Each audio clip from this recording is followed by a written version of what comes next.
Hey everyone, welcome to the weekly Cultivate Your Brand series. My name is Taylor Douglas, and today we're going to be talking about how do you actually become the leader that you want to be in the world.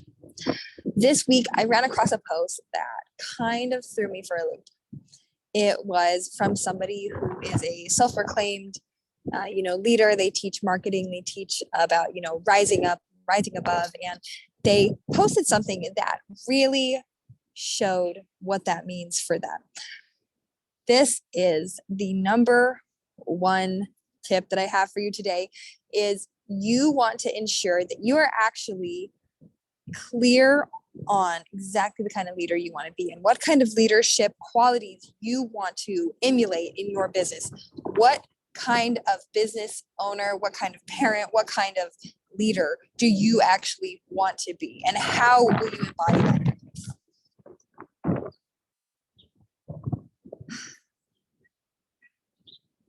For my entire life, I have known that I wanted to be a leader. Groups of people at school, I have done a lot of work where I was the person who was in charge reasonably. And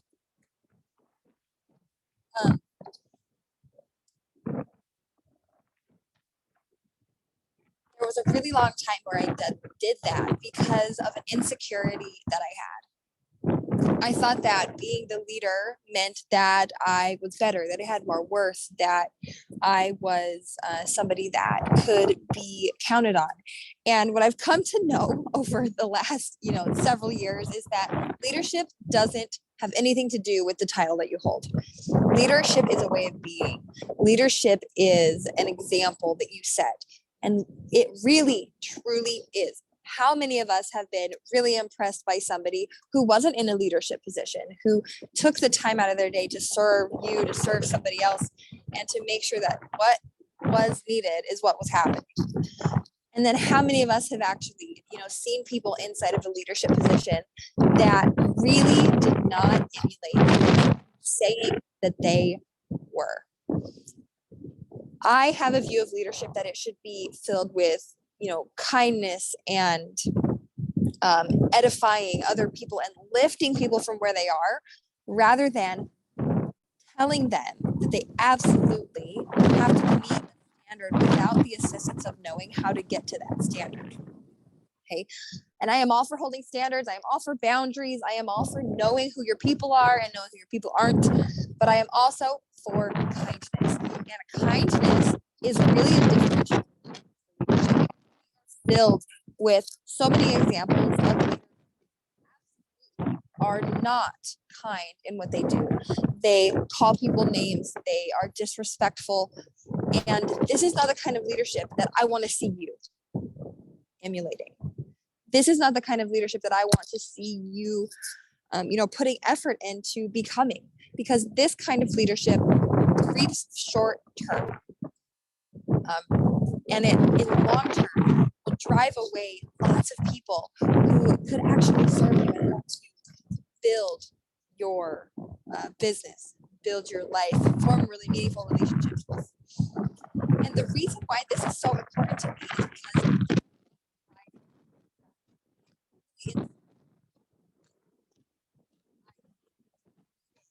to be validated by somebody else. And I realize now that was never the truth. The truth is that who you become is fully based on who you decide to be and how you decide to be there. So step one in becoming the leader and the business owner that you want to be is you have to write down what those goals are. You have to write down what that really means to you. Because you could write down 10 values that you want to emulate in your life, but those words could mean something completely different to you than they do to somebody else. And so you want to write down the things that you want to become and what that actually looks like in reality. This is the differentiator here. Because you could write down, oh, I'm somebody of integrity. But if that doesn't mean to you what it means to somebody else, then how are you going to actually explain to your team or to you how to actually do that? Okay, so if you have a value of integrity, which I have a value of integrity, what integrity means to me is, number one, I am a person of my word. I do what I say when I say I'm going to do it, unless I'm going to communicate otherwise. I'm going to clean up the mess if I don't. It means constantly working towards creating a whole and completeness in alignment with the things that I said that I would do at any point in my, current life that is in alignment. If I told you I'm going to show up at 4 o'clock, I'm going to show up at 4 o'clock. And if I can't, I'm going to communicate about it. Integrity also means that I honor the laws and the contracts that I'm involved in. And, to the absolute best of my ability. And if I cannot, then I need to look into a different way to deal with it, or I need to get out of the situation that's causing me to have to do that thing. So this is where you want to start. The values and what those values really look like in real life. Because you need to know exactly what you're going to do before the time comes. My mom always told me, it's easy to make a decision when you've already decided. She was talking specifically about like peer pressure and alcohol and drugs and things like that. But what she was really pointing to was that if you make a decision now about how you're going to deal with something, when the situation comes up and you have to deal with it, you already know what you're going to do because you've already decided. You don't have to put any type of energy into deciding in that moment, because it's really difficult to decide in the heat of the moment. It is really challenging to, be really unclear on what it is that you're creating into the world.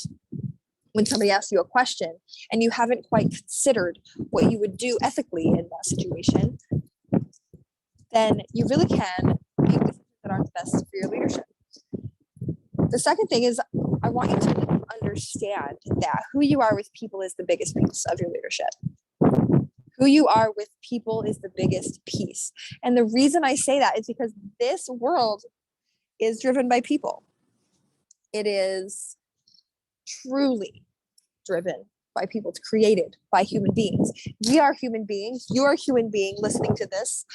And if you have a business, that business is human beings serving other human beings who have needs. And if your business serves businesses, it's human beings selling something to other human beings who are selling something to other human beings. And so you understanding how to deal with humans is going to be the biggest factor in your life.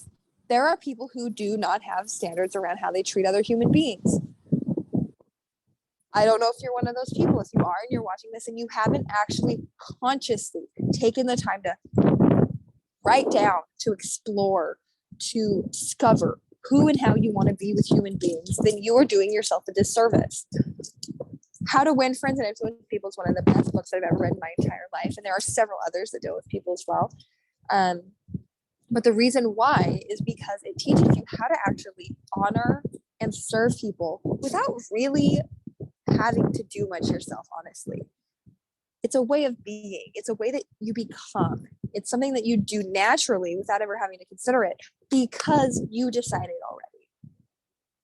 There's a really great leader who's passed away, the late Jim Rohn. He said, you're not a tree. If you don't like something, change it, because you're not a tree. You're not stuck in any particular situation, right? You don't have roots dug into the ground. And I hear it. Some people are like, no, I really can't get out. I really can't do anything differently. And guess what? You really can. You really can do things differently because you're not a tree. You are a conscious, living human being who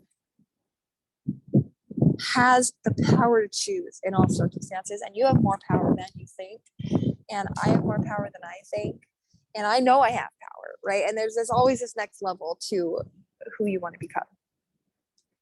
And so as you think about those two things, right, what are the actual qualities that you want to emulate as a leader, and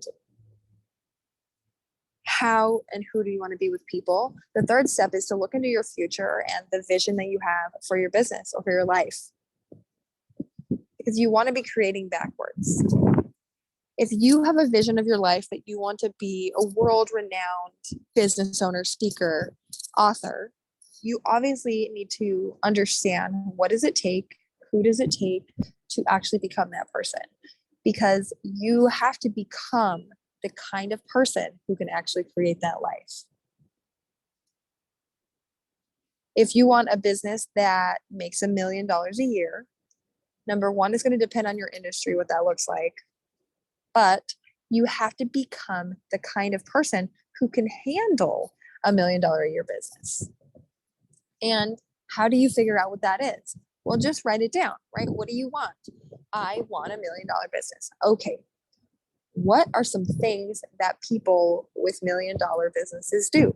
What kind of people do they hang out with? Do they go to events? Do they read books? What kind of things do they watch on TV? How do they spend their time? How is their business set up in order to make them that much money? What kind of systems do they have in their businesses? Who are they that they actually can make that happen? What are the obstacles that they have to overcome? What's in your way, from being that person? Because we get what we want by who we become and not because of the skills that we have. And when you start to think about that, you really work it backwards in that manner.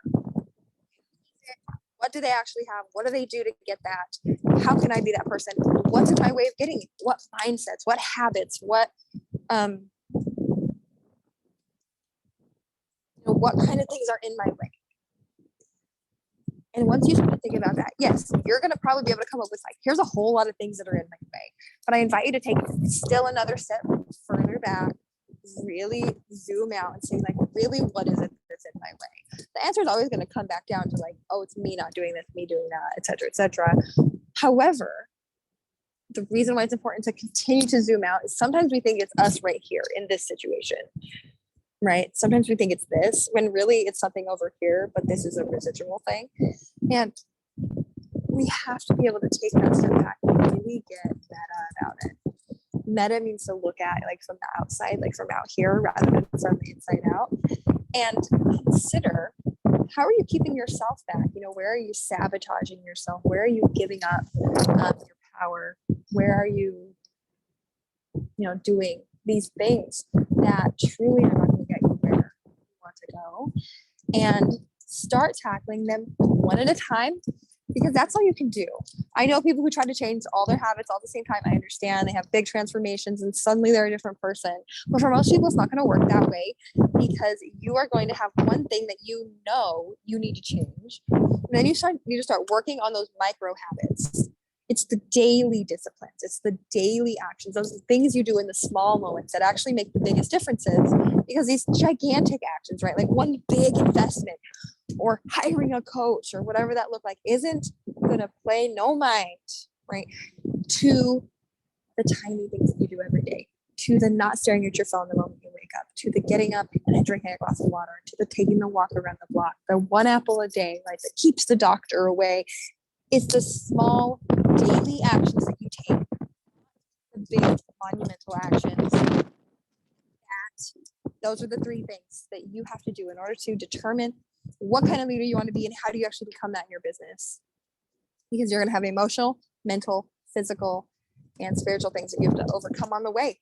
And the only way to do it is to take bigger action, take it bigger, take it faster, fail harder, fail faster, and then you're going to get there faster. If you feel really slow, the way I have many times, little, the best way to honestly move forward quicker is to take bigger steps and take the steps you're not ready for. It's going to pull you forward. It's going to push you out of your comfort zone and into the growth zone. And you're going to be able to actually see the growth happening as it's happening. So if you are looking to become a leader in your own life, follow these steps, push subscribe, and let me know in the comments what you got out of this video. Again, my name is Taylor Douglas. Super great talking to you guys today, and I'll talk to you later.